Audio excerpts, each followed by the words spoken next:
Bonjour et bienvenue à notre célébration. Nous sommes et nous serons jusqu'à notre dernier jour en attente du Seigneur. Mais voici que dans cette célébration, un appel se fait entendre. Tenez-vous prêts pour son retour. Frères et sœurs, nous sommes rassemblés au nom du Père et du Fils et du Saint-Esprit. Amen. Le Seigneur vient en effet à notre rencontre, qu'il soit toujours avec vous. Non seulement il vient vers nous, mais il nous invite à lui ouvrir la porte de notre cœur. N'hésitons pas à le laisser y déposer une bonne nouvelle. Nous sommes invités à la noce aujourd'hui, tels que nous sommes. Demandons et accueillons la miséricorde du Père. Seigneur, tu nous invites à être prêts pour ta venue. Accorde-nous ton pardon. Nous avons péché contre toi. Ton amour est sans limite. Montre-nous ta miséricorde. Et nous serons sauvés. Que Dieu nous manifeste son amour indéfectible, qu'il nous pardonne nos péchés et nous conduise à la vie éternelle. Amen.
Prions le Seigneur.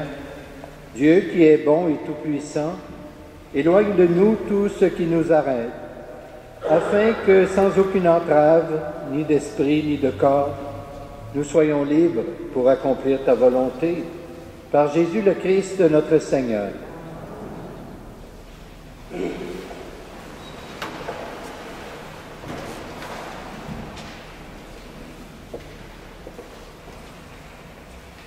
Lecture du livre de la sagesse. La sagesse est resplendissante. Elle ne se flétrit pas. Elle se laisse aisément contempler par ceux qui l'aiment. Elle se laisse trouver par ceux qui la cherchent. Elle devance leurs désirs en se faisant connaître la première. Celui qui la cherche dès l'aurore ne se fatiguera pas et la trouvera assise à sa porte. Penser à elle est la perfection du discernement, et celui qui veille à cause d'elle sera bientôt délivré du souci. Elle va et vient à la recherche de ceux qui sont dignes d'elle, au détour des sentiers. Elle leur apparaît avec un visage souriant. Dans chacune de leurs pensées, elle vient à leur rencontre. Parole du Seigneur, nous rendons grâce.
Lecture de la première lettre de saint Paul apôtre aux Thessaloniciens.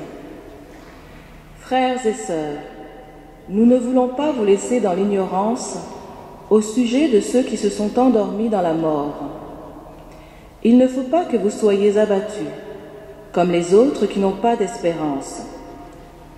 Jésus, nous le croyons, est mort et ressuscité. De même, nous le croyons aussi, ceux qui se sont endormis, Dieu, par Jésus, les emmènera avec lui. Car, sur la parole du Seigneur, nous vous déclarons ceci. Nous, les vivants, nous qui sommes encore là pour la venue du Seigneur, nous ne devancerons pas ceux qui se sont endormis. Au signal donné par la voix de l'archange et par la trompette divine, le Seigneur lui-même descendra du ciel.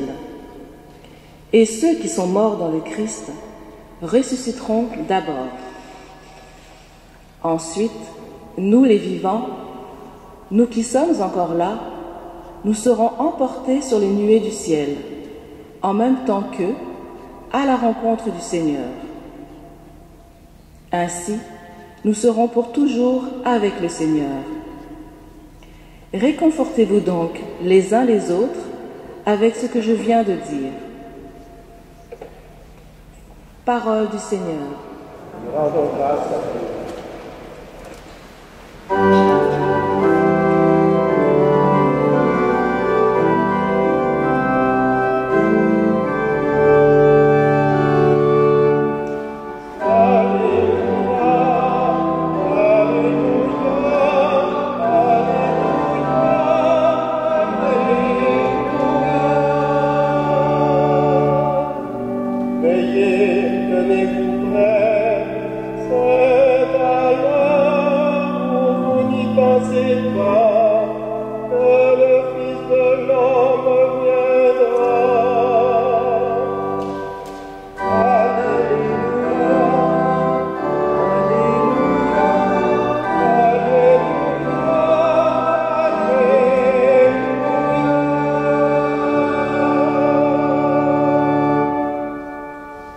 Le Seigneur soit avec vous.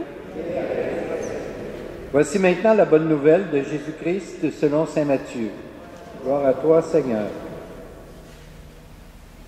En ce temps-là, Jésus disait à ses disciples cette parabole.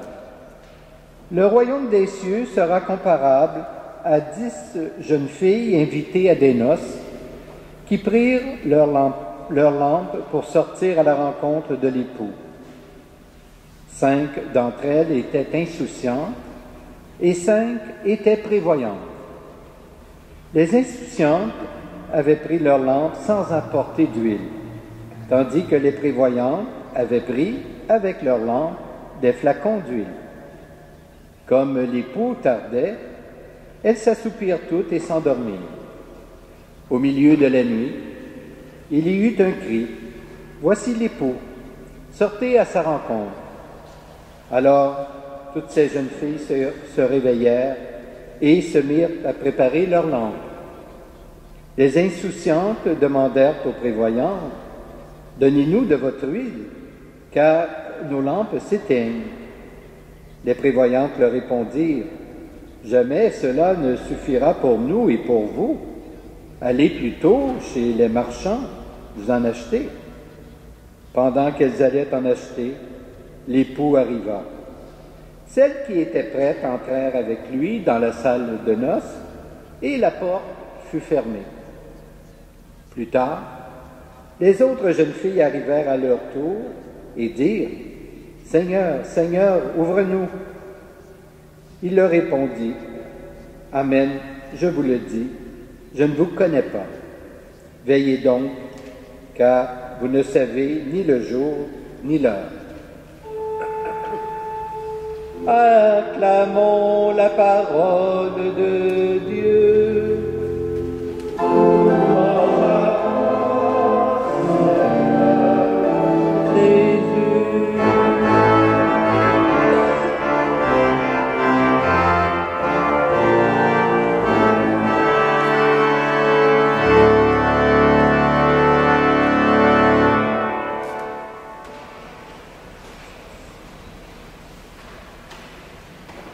Frères et sœurs, parce que nous avons été marqués du signe de la croix à notre baptême, c'est à bon droit que nous pouvons nous considérer comme des invités aux noces du royaume de Dieu. En effet, nous sommes ses fils et ses filles, et Dieu appelle tous ses enfants à venir célébrer dans sa maison. Cette image des noces que Jésus utilise évoque donc le royaume promis et le bonheur auquel Dieu nous convie. Un bonheur que rien ni personne ne peut nous ravir. Ces noces sont la joie de vivre dans l'intimité du Père, du Fils et de l'Esprit Saint à jamais. C'est en quelque sorte l'épanouissement complet de notre être en Dieu, avec tous ceux et celles que nous avons aimés sur cette terre. Dans l'Évangile, toutes les jeunes filles accueillent positivement l'invitation qui leur est faite par l'époux. C'est aussi notre cas, du moins pour la plupart. Notre intention est d'entrer un jour dans le royaume et de prendre part, nous aussi, à la noce éternelle. Mais ce n'est pas aujourd'hui même que nous pouvons nous mettre à table. L'époux n'est pas encore là. Il faut attendre son retour, nous y préparer, demeurer aux aguets, ne pas sombrer dans un profond sommeil. Dans la parabole, les deux groupes de jeunes filles invitées aux noces se démarquent. Toutes veulent être de la fête, mais toutes ne sont pas prêtes. L'Évangile parle des filles insensées et des filles prévoyantes. Les insensées n'ont pas nécessairement mauvaise volonté. Elles ne font rien de mal. Elles se laissent aller plutôt à un profond sommeil.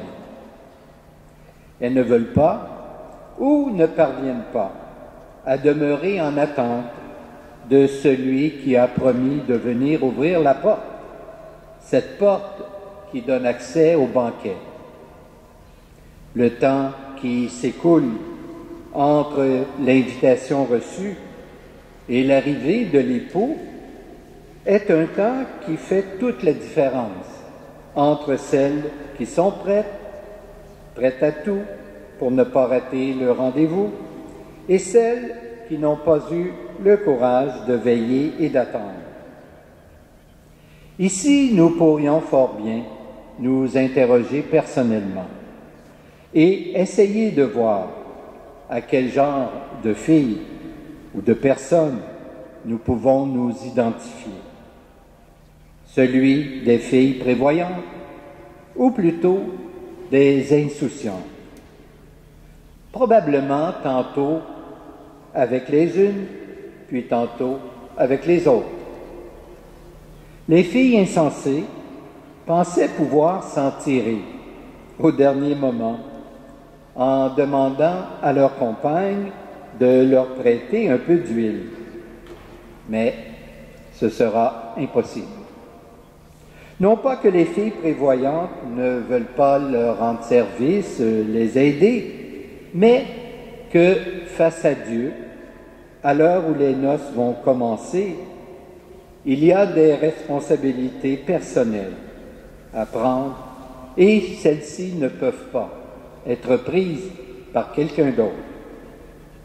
Pour chacun et chacune d'entre nous viendra aussi le jour où chacun et chacune aura à répondre de ses choix personnels, de ses actes face aux appels qu'ils auront ou qu'elles auront entendus au cours de leur vie.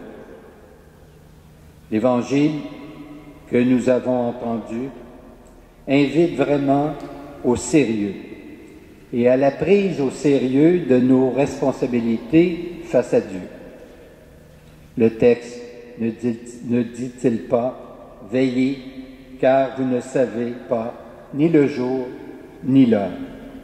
Ainsi se termine cet évangile.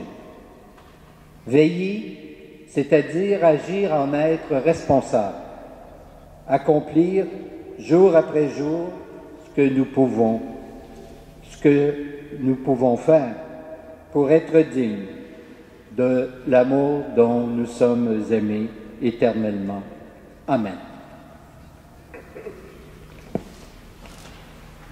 Je vous invite maintenant à vous lever et ensemble, faisons notre profession de foi.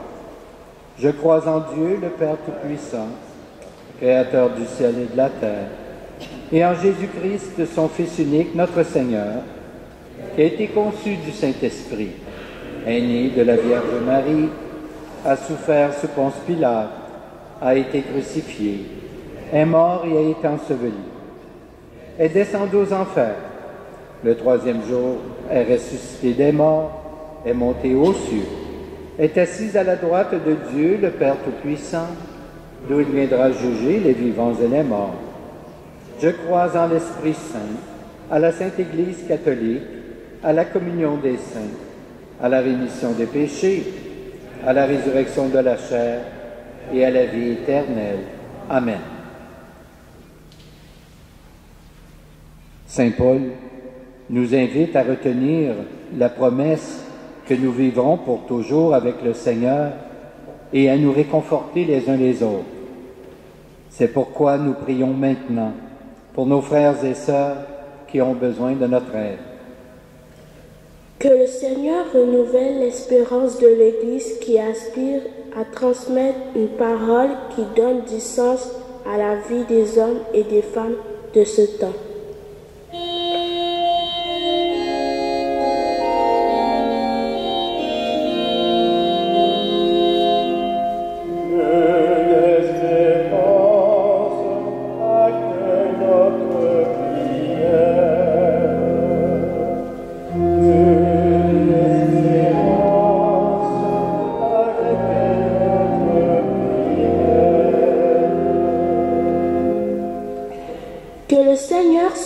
Les efforts des chefs d'État qui cherchent à faire grandir en humanité les peuples qui gouvernent.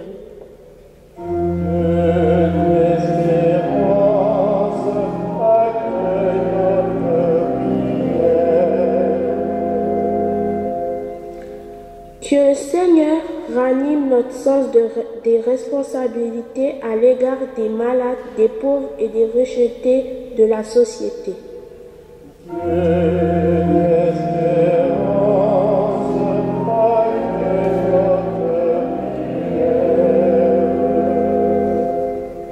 Que le Seigneur ravive les forces de notre communauté qui se rassemble pour entendre sa parole et partager ton paix.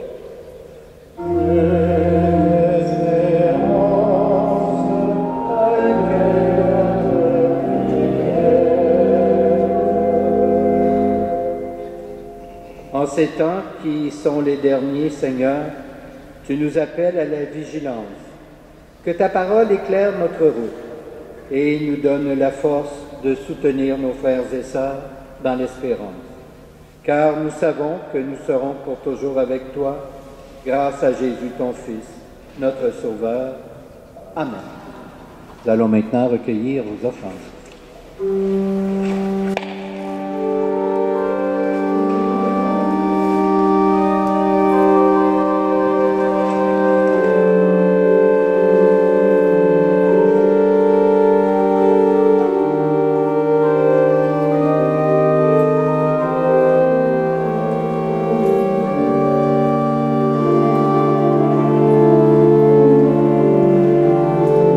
Bénis toute notre Père, toi qui nous donnes ce pain, fruit de la terre et du travail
Prions ensemble au moment d'offrir le sacrifice de toute l'Église. Sur les offrandes que nous présentons, Seigneur, jette un regard de pardon et de paix. Qu'en célébrant la passion de ton Fils, nous entrions de tout cœur dans son mystère, lui qui vit et règne avec toi et l'Esprit Saint, Dieu, pour les siècles des siècles. Amen.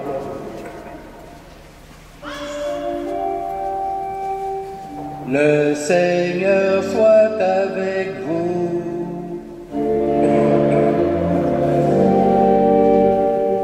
Élevons notre cœur.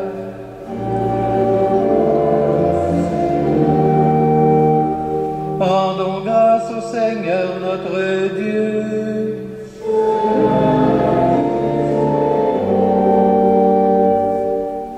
Vraiment, il est juste et bon de te rendre gloire, de t'offrir notre action de grâce toujours et en tout lieu, à toi, Père très saint, Dieu éternel et tout-puissant.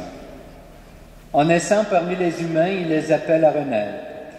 En souffrant sa passion, il a supprimé nos fautes. Par sa résurrection d'entre les morts, il nous donne accès à la vie éternelle, et par son ascension auprès de toi, notre Père, il nous ouvre le ciel. C'est pourquoi avec les anges et tous les saints et saintes, nous chantons l'hymne de ta gloire, et sans fin nous proclamons.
Tu es vraiment saint, Dieu de l'univers, et toute la création proclame ta louange.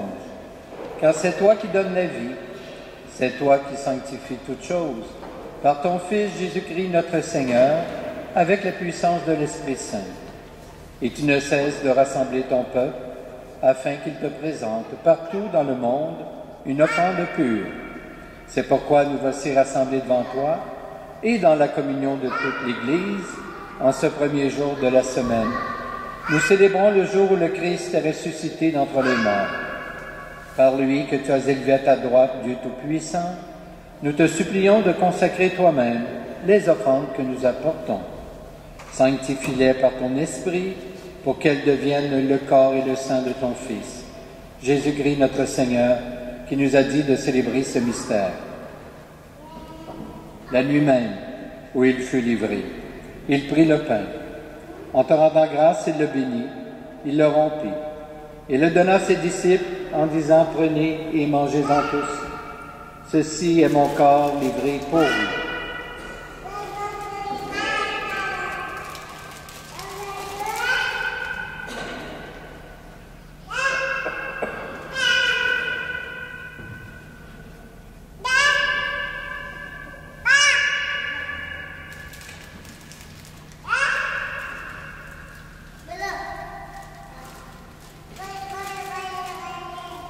De même, à la fin du repas, il prit la coupe. En te rendant grâce, il la bénit. Il la donna à ses disciples en disant « Prenez et buvez-en tous, car ceci est la coupe de mon sang, le sang de l'alliance nouvelle et éternelle, qui sera versé pour vous et pour la multitude en rémission des péchés. Vous ferez cela en mémoire de moi. »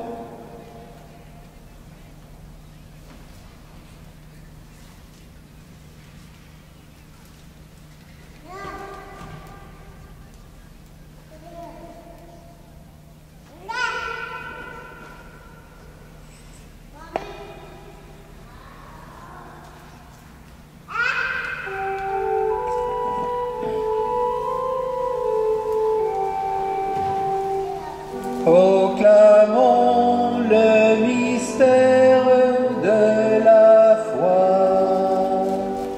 Gloire à toi qui étais mort, Gloire à toi qui es vivant, notre Sauveur et notre Dieu, le Seigneur Jésus.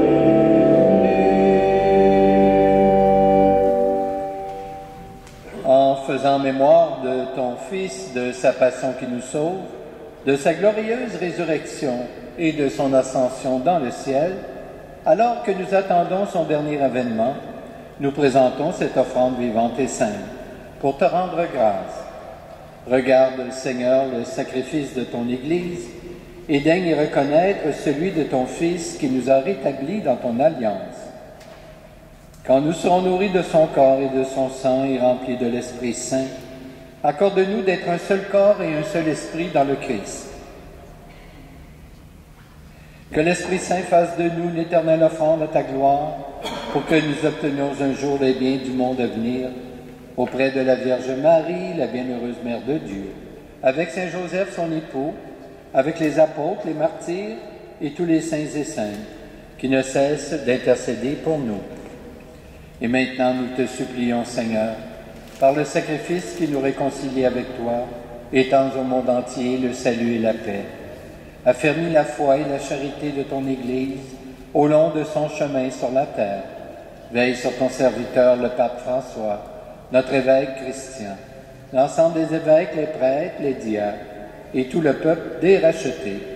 Écoute les prières de ta famille assemblée devant toi et ramène à toi, Père très aimant, tous tes enfants dispersés. Pour nos frères et sœurs défunts, pour les humains qui ont quitté ce monde et dont tu connais la droiture, nous te prions. Nous prions spécialement ce matin pour Antonio et Estefania de Oliveira, sans oublier bien sûr tous nos parents et amis défunts.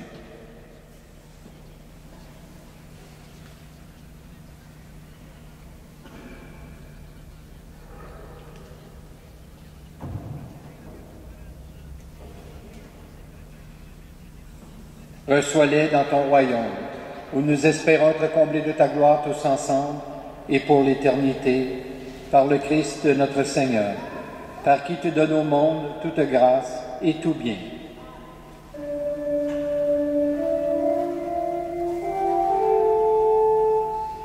Par lui, avec lui et en lui, à toi, Dieu le Père Tout-Puissant, dans l'unité du Saint-Esprit, tout honneur et toute gloire, pour les siècles des siècles.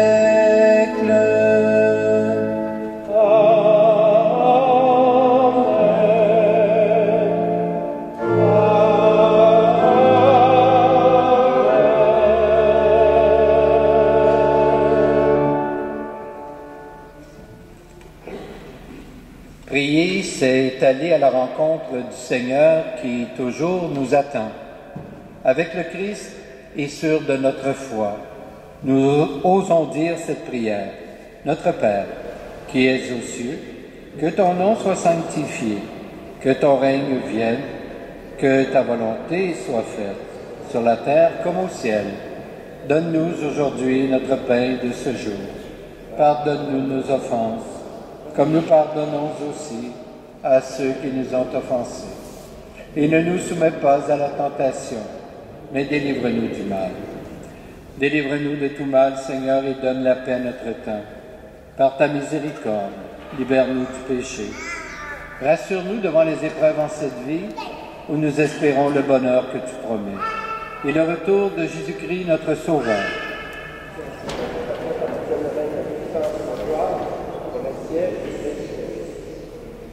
Seigneur Jésus-Christ, tu as dit à tes apôtres, je vous laisse la paix, je vous donne ma paix. Ne regarde pas nos péchés, mais plutôt la foi de ton Église. Et pour que ta volonté s'accomplisse, donne-lui toujours cette paix. et conduis-la vers l'unité parfaite, toi qui règnes pour les siècles des siècles. Que la paix du Seigneur soit toujours avec vous. Échangeons un signe de paix entre nous.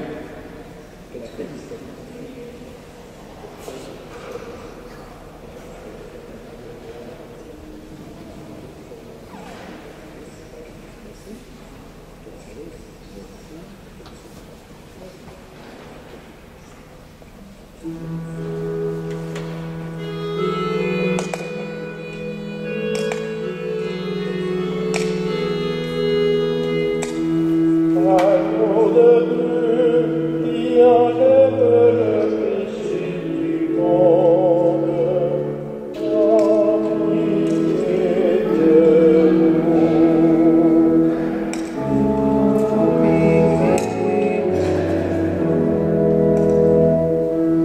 Agneau de Dieu, qui enlève le péché du monde,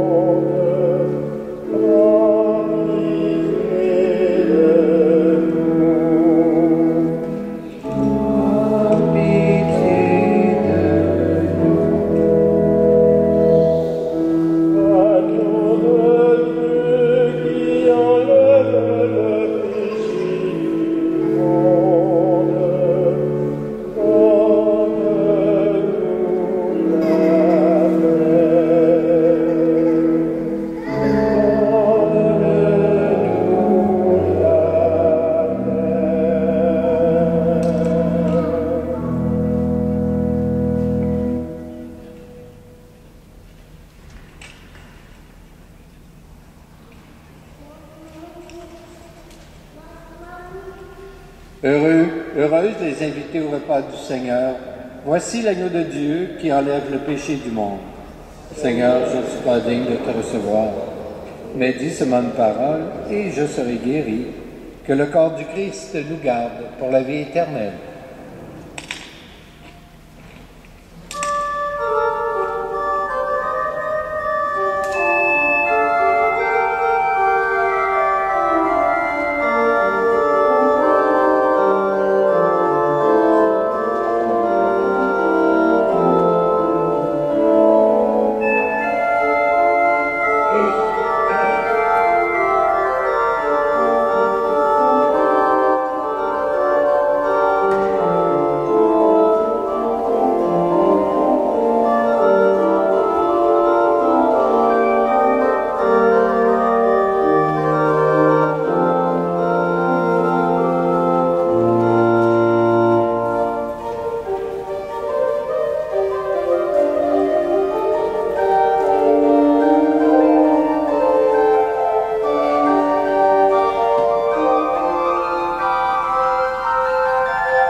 Prions le Seigneur.